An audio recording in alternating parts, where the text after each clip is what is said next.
Bonjour à tous, bienvenue sur Buzz TV. Alors Magali Berda en larmes explique que 13 personnes ont été interpellées suite à des menaces. Je vous laisse avec sa story. J'espère que vous allez bien. Moi, j'ai eu une très très bonne nouvelle aujourd'hui. Je suis désolée, je suis un peu dans un état catastrophique, mais c'est vraiment des larmes de joie où je suis vraiment très contente. Donc, dans mon dossier, voilà, pour vraiment, il y a eu là 13 personnes qui ont été interpellées, 12 qui vont être jugées, donc qui ont déjà une condamnation, enfin, non, qui ont déjà une date d'audience. Je suis avec mon avocate. Et en fait, je suis trop contente parce que du coup, ça montre à tout le monde que déjà, on peut pas faire n'importe quoi sur les réseaux, que ça reste pas impuni. Il faut prendre conscience de ce qui se passe sur les réseaux sociaux, que c'est beaucoup trop grave et que vous pouvez pas faire n'importe quoi et détruire des gens et inventer des choses et raconter des trucs et harceler et menacer de mort et compagnie sans avoir de sanctions en fait. Donc, je remercie déjà d'abord mes avocats parce que mes avocats, c'était vraiment ma famille. Comme vous le savez, il y a beaucoup. Donc j'espère que tout le monde va prendre conscience de ce qui se passe dans ma vie depuis le 17 mai maintenant.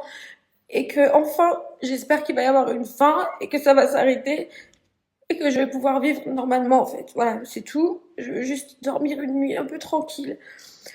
Et vraiment, je tiens à remercier tous les gens qui ont été là pour moi parce qu'il y en a quand même eu. Il n'y en a pas eu beaucoup, mais il y en a eu quand même.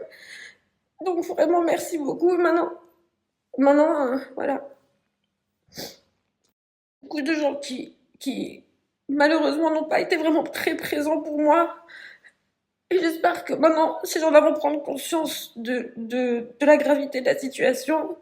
Parce que autant de personnes interpellées en même temps, c'est pas rien, c'est pas anodin. Heureusement que mes avocats étaient là pour moi, parce que vraiment, ils m'ont tendu la main et ils ont fait bien plus que leur travail. Et tous, vraiment, je voudrais vraiment leur remercier.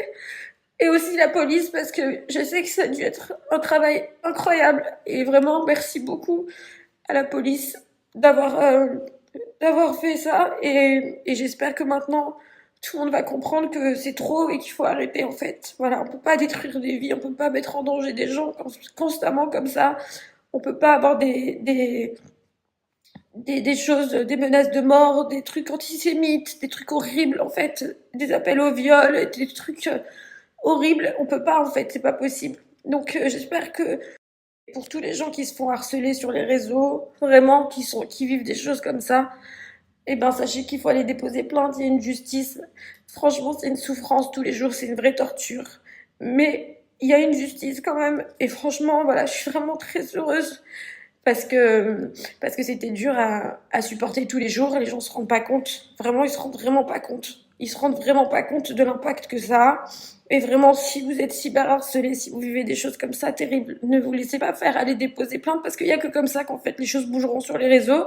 À un moment donné, les gens vont prendre conscience, c'est obligé. Vous saviez le nombre de stories que j'ai faites en pleurant comme ça parce que je voulais vraiment expliquer aux gens ce qui se passait. Et bon, après voilà. Et combien de fois, ben, les avocats ils m'ont dit non, non, il faut pas parce qu'il fallait pas. Et c'était mieux. Et là j'ai dit je peux le faire. Ils m'ont dit oui. Je suis désolée de faire une story en pleurant, mais ça fait du bien quand même parce que ça fait des mois et des mois et que c'est très très dur. Voilà, donc j'espère que enfin les gens vont commencer à comprendre et surtout que ça se reproduira plus jamais et que si ça se reproduit, il faut que vous alliez porter plainte. Il faut pas se laisser faire, il faut pas se laisser. C'est trop important parce qu'il y a vraiment que comme ça que ça fera bouger les choses parce que c'est vraiment trop grave. Vous savez, le cyberharcèlement, c'est vraiment, je vous jure, c'est faire mourir quelqu'un à petit feu comme ça avec de la torture, c'est très très difficile. Donc il faut